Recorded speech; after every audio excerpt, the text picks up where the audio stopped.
Olá, me chamo Evelyn Fonseca, faço doutorado na UFBA, no Programa de Biodiversidade e Evolução, e atualmente eu trabalho no laboratório de esponjas marinhas. Mas antes de falar um pouco sobre o meu projeto e o que eu faço lá no laboratório, eu vou explicar para vocês quem são as esponjas. Então, as esponjas são organismos de água marinha ou água doce, e eles são encontrados fixos em substratos, como rochas, por exemplo. Esses organismos são utilizados principalmente em trabalhos como indicadores da qualidade de água. Por quê? Porque eles possuem o hábito de serem filtradores. Eles utilizam um bombeamento de água, o qual a gente vai chamar de sistema aquífero, e esse sistema aquífero ele é responsável pela entrada e saída de água dentro do corpo da esponja, o que facilita, na sua respiração, alimentação, excreção e entre outras funções. Esses organismos também são muito importantes, pois eles são considerados como os hotéis vivos, por causa da sua estrutura corpórea, como vocês podem ver aqui embaixo. Eles acabam abrigando outros organismos, como por exemplo peixes, que utilizam dessas esponjas para abrigo e proteção.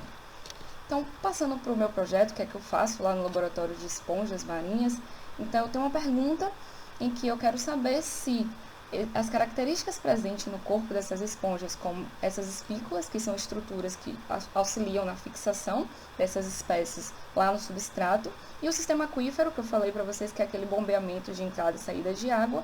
Então, eu quero saber se essas duas estruturas, elas são iguais ou elas têm diferença entre as espécies.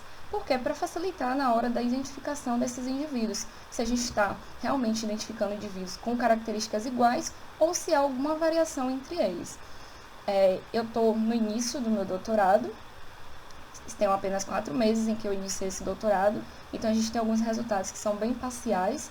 Dentro deles a gente pode observar que existem algumas espécies, como a Cicetusa rastífera, que ela apresenta em si uma variação dentro desse esqueleto. Então, a partir da localidade, da parte do corpo em que a gente tirar um fragmento para identificar, a gente pode ver uma diferença na configuração desse esqueleto. Então, é importante a gente entender como funciona, como estão organizados tanto as espículas como o esqueleto, para que a gente possa ter certeza de como a gente está identificando essas espécies. Por isso é tão importante a gente entender a variação que ocorre entre esses indivíduos. Então, no meu doutorado, eu vou responder essa pergunta se há ou não diferença no corpo dessas esponjas, certo? Então, como eu falei, são resultados preliminares e a gente está dando continuidade a essa pesquisa.